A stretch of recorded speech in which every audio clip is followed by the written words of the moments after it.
Hello friends, I'm doctor Narasimhaswamy. ఈరోజు శ్రీ స్వరాజ్య భగవద్గీత నందలి 14-15 శ్లోకము చెప్పుచున్నాను. తెలుగు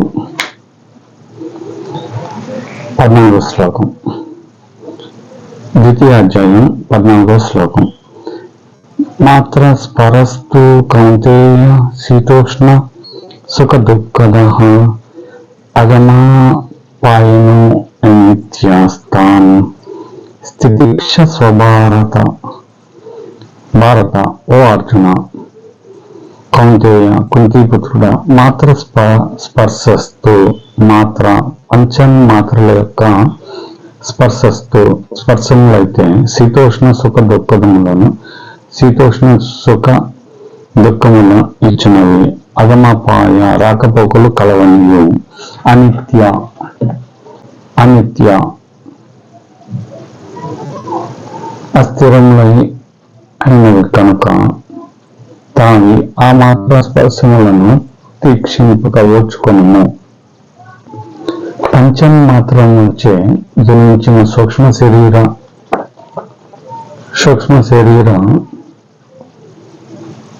19 తత్వములు కలది. పంచభూతములచే స్థూల శరీర సృష్టి అగును. 19 తత్వములే మాత్రా స్పర్శములు, శీతోష్ణములు, సుఖ దుఃఖములు మొదలగు ద్వంద్వములు ఈ లింగ శరీరముల చేతనే కలుగును. ఈ ద్వంద్వములు అనిత్యములు, వచ్చుచూ పోవుచూ ఉండును. సంకల్ప నిర్మితమే గాని పదార్థములు కావు. నిస్సంకల్ప వృత్తితో ఈ ద్వంద్వములను నేర్చుకుని బ్రహ్మానందము ఉండుము. సూక్ష్మ శరీర నిర్మిత ద్వంద్వములు సహింపవలెను. స్థూల శరీర నిర్మిత ప్రపంచము జడము. దీనిని గెలవలసిన పని కానీ విడవలసిన పని కానీ లేదు. ద్వంద్వములన్నీ ప్రాణాపానములకు నామంతరములు. సంకల్పములచే ప్రాణాపానములు కలుగును. ప్రాణాపానములను జయించినచో ద్వంద్వాతి తత్వం ఏర్పడును. విశేషార్థము: విత్తనములో వృక్షం అవ్యక్తమగుచున్నది, అదియే కనబడిన పురబి వ్యక్తమగును.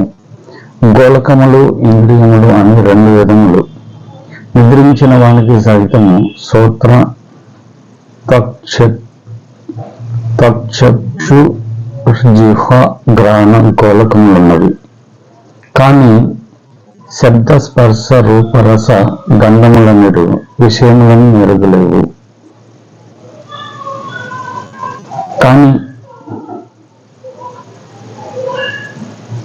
కానీ ఈ గోళకముల ద్వారా జాగ్రత్త వస్తువుండి విషయములను మెరుగు శక్తిలో జ్ఞానేంద్రియములు. ఇట్లు గోళకేంద్రియములు ఉన్నవి. స్థూల శరీరంలో కంటి ఉన్నవి గోళకములు. సూక్ష్మ శరీరం నుంచి ఏర్పడిన శక్తులింద్రియములు. ఇట్లే ఇంద్రియములు వంటివి పంచ తన్మాత్రలు. గోళకములు వంటివి భూమి, ఆపో, అగ్ని, వాయు, ఆకాశములు అనబడు పంచభూతములు.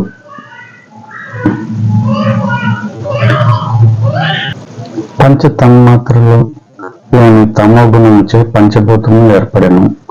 పంచ తన్మాత్రలోని సాత్విక రాజసముల వలన జ్ఞానేంద్రియ అంతఃకరణ ప్రాణ కర్మేంద్రియములు ఉదయించెను. సూక్ష్మ శరీర భూతములు పంచ తన్మాత్రలు, స్థూల భూతములు పంచభూతములు. శబ్ద స్పర్శ రూప రస గంధములన్నడు పంచ తన్మాత్రల నుండి ఆకాశ, వాయు, అగ్ని, జల, భూములు ఉదయించును. సూక్ష్మాకాశము శబ్ద తన్మాత్ర. ఇట్లే సూక్ష్మ వాయు, అగ్ని, జల, భూములే స్పర్శ రూప రస గంధ తన్మాత్రలు. నియతే అనగా మాత్రే, మాస్ మాను అనగా దీని చేత నియతే కొలది పెట్టుబడును.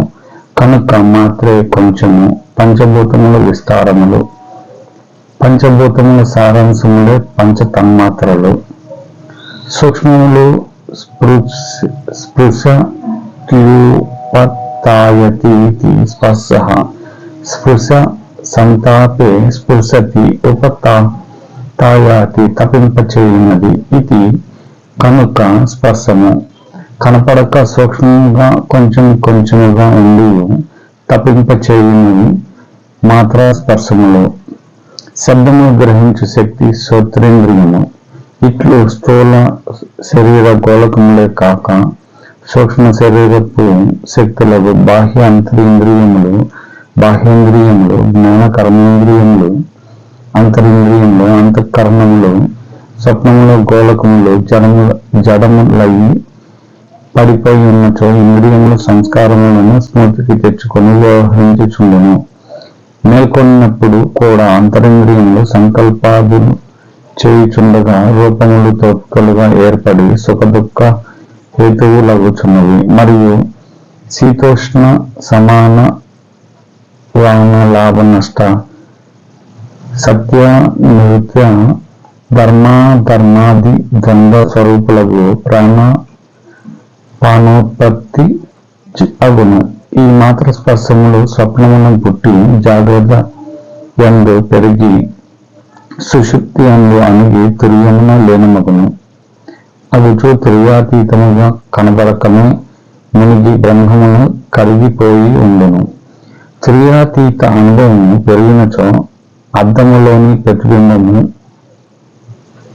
లఘుపడినను పనిలేని వే అని తేలికగా గ్రహించినట్లు మాత్రా స్పర్శములతో చిన్నను ప్రాతిభాస్కములే లేనివే అని నిశ్చయమై వీనిచే కలుగు తాపము బొత్తిగా లేనిదై సులభముగా నోర్వదగినదై అనిత్యములై స్వప్న వస్తు తుల్యములైనవే అని బోధమగును. 15వ శ్లోకం. యం హీన వ్యద యం తేత పురుషం పురుషార్షభ సమదుఃఖ సుఖం వీర స్నోహామృత త్వయ కల్పతే పురుషార్షభ. పురుషశ్రేష్ఠ సమదుఃఖములను సుఖం దుఃఖములను సమముగా చూచున్నట్టు ధీరుడగు యం ఏ పురుషం పురుషుని ఏతే ఈ మాతృస్పర్శములను యదయంతి పీడింపవో నవః ఆ పురుషుడు అమృతత్వాయ ముక్తి కొరకు కల్పతే సమర్థుడగుచున్నాడు. అర్జున, ఏ పురుషుడైతే సుఖదుఖములను సమముగా చూచున్నట్టు ధీరుడో మాత్రా స్పర్శములకు చిక్కలేదో అతడే ముక్తి నందుటకు సమర్థుడు.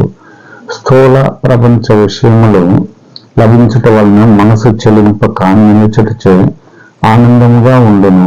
ఈ సుఖము విషయములచే కలిగినని భ్రమించుట చేతని విషయ లాభమునకై పామరులు దుఃఖపడుచున్నారు. ఆనందమే బ్రహ్మము, ఎప్పటికీ సుఖము నీ యందు సిద్ధించియే ఉన్నది. బ్రహ్మనిష్ఠచే సంకల్పమును ఎవడు జయించునో వాడే ముక్తి నందుటకు సమర్థుడు.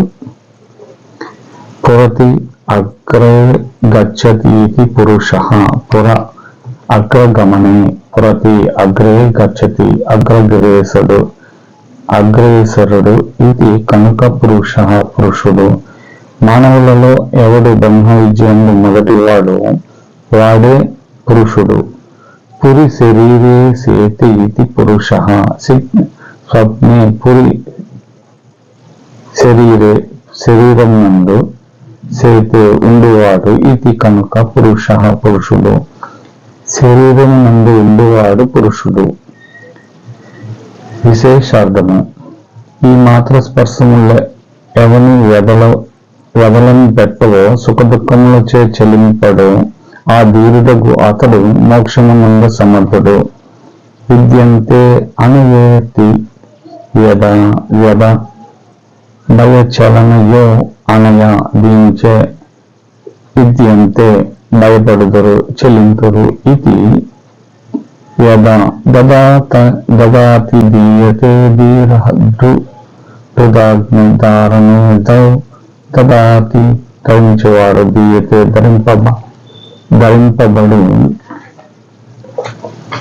ధరింపబడు వాడు ధీరుడు.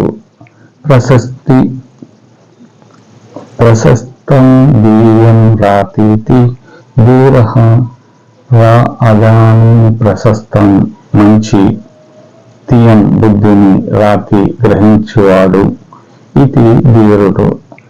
దుర్నిందితం కనతి దుఃఖం కను అవధారణ దుర్నిందితం దుష్టముగా కనతి దుఃఖపెట్టినది కనుక దుఃఖము సుష్టు కన్యతే శుభమితి సుఖం అశుభమును సుష్టు లెస్సగా కనతి పోగొట్టున్నది ఇది సుఖము. శోభనాన్ని కాని ఇంద్రియాన్ని సిన్నితి సుఖం కాని ఇంద్రియములను శోభనాన్ని ఆప్యాయనములను అస్మిన్ దీని యందు ఇది కనుక సుఖము. ఆప్యాయనము తృప్తి ఇంద్రియములను తృప్తి అందించున్నది సుఖము. నమృత భవంతియ నిత్యమృతం అనేన దీని చేత అమృత మృతులు కారు ఇది అమృతము. నాస్తి మృతం మరణమస్మిన్ నిత్యమృతం అస్మిన్ దీని యందు మృతం మరణం సాగు నాస్తి లేదు ఇది కనుక అమృతము. నమ్రియంతే అనైనత్యమృతం నిష్ప్రాణత్యాగే అనైన దీని చేత నమ్రియంతే మరణము నందరు ఇది కనుక అమృతము. మాత్ర స్పర్శముచే చలింపని బ్రహ్మమును ధరించి సుఖ దుఃఖములను ఉదాన సహజ కుంభకములను సమదర్శి అయి కైవల్యమున శ్వాస కుండలిని సంకల్ప మనోబుద్ధి జీవేశ తత్వములను లయం చేసి బ్రహ్మమే తానే బ్రహ్మములైన మహాత్ముడే మృత్యుంజయుడు. ఇతడు సాగడు మోక్షము నందుడు అర్హుడు. పురుషుడు అగ్రేసరుడు శరీరము నందు ఉండేవాడు. ఇది ఈ రోజుది. రేపు 16, 17, 18 శ్లోకములు చెప్తున్నాను.